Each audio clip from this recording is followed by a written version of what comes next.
Now let's move on down to Chattanooga. Chandler Morrison joins us from SETN Preps. Chandler, Week 1 playoffs are in the books. I'm looking forward to a game or two. Brainerd Red Bank will play in 3A. As I've got it in my notes, there was a COVID game back supposed to be played on the 15th of October. They didn't play. So talk about that game a little bit. Yeah, we're excited to get that game in down here in Chattanooga. We thought that was going to be a big game. It ended up being a COVID game. And had Brainerd not lost their last game of the season to get McMinn Central, Red Bank would have ended up not even having a home playoff game. That's how crucial it was to that region. But yeah, I think it's going to be a great game. Listen, if I had to look at it right now, I think Red Bank has more talent on the field and more depth. I think that's going to be the key in that game. 6A Bradley Central played Maryville earlier on in the season, and I remember them being ahead at the half. Maryville pulled away with a big win. Bradley got any shot at this thing at all? You know, I don't know. I would say the best shot that anybody in that pod of the bracket's going to get is probably McMinn County later on if McMinn County can play Maryville in the quarters. I think Bradley Central has a good team. I think they maybe have seen Maryville. Maybe they've got some things that they figured out. Maybe they'll be able to adjust from what they saw in the second half last time. But the thing we know about Maryville is they adjust real quick on the fly. So I'm not so sure Bradley's going to be able to get a lot past them. Division II and AAA get started this time around. You've got a couple teams there, McCallie and Baylor, in a very tough competitive bracket there.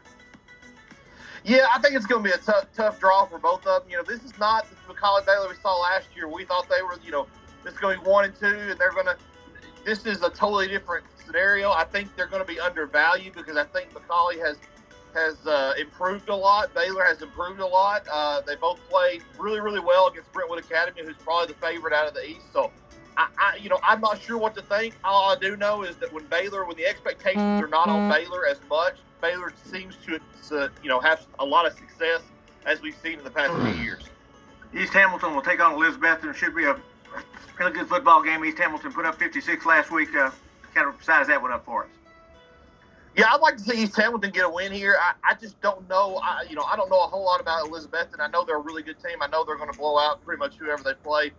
I think it may come down to Elizabeth and Anderson County, but I wouldn't count out East Hamilton. They kind of seem to have a surge after losing 2 of their last 3 games in blowout fashion, which they were not used to this year. So they lost to 2 great opponents there with Anderson County and Walker Valley, who are both still in the playoffs, alive in the playoff hunt. So I don't know what to expect in that game. I do think it'll be closer than a lot of people expect.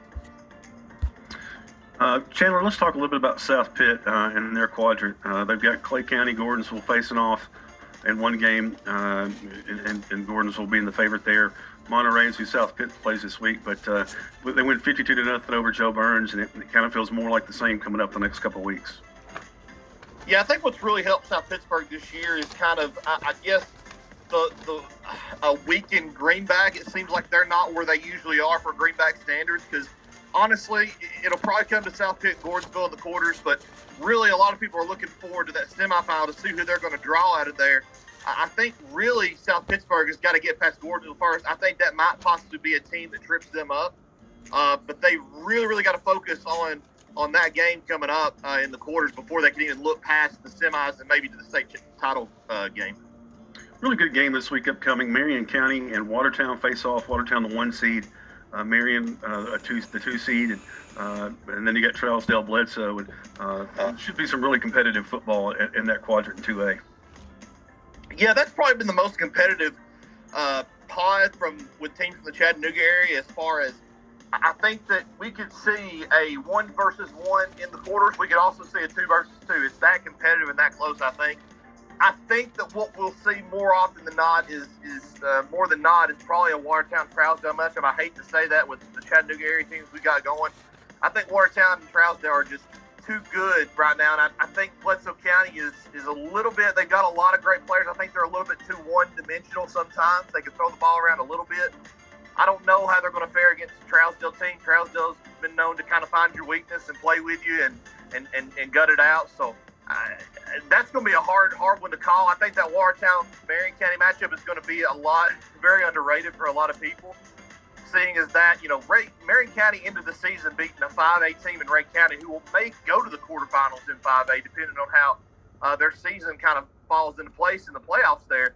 But, I don't know that Marion County's got enough to go against Watertown. I think Watertown travels. I think that other region, I should say, is stronger at the top than the region that Marion County and Bledsoe County are in. Yeah, that's a good thought. I've seen both of those up close and personal from the mid-state, and I think you're right about that. He's Chandler Morrison from the Southeast TN Preps Podcast, SCTN Preps Podcast. Make sure you check that out. We're going to take a break and come back with more. You're listening to Tennessee Prep Weekly, brought to you by the Tennessee Highway Safety Office.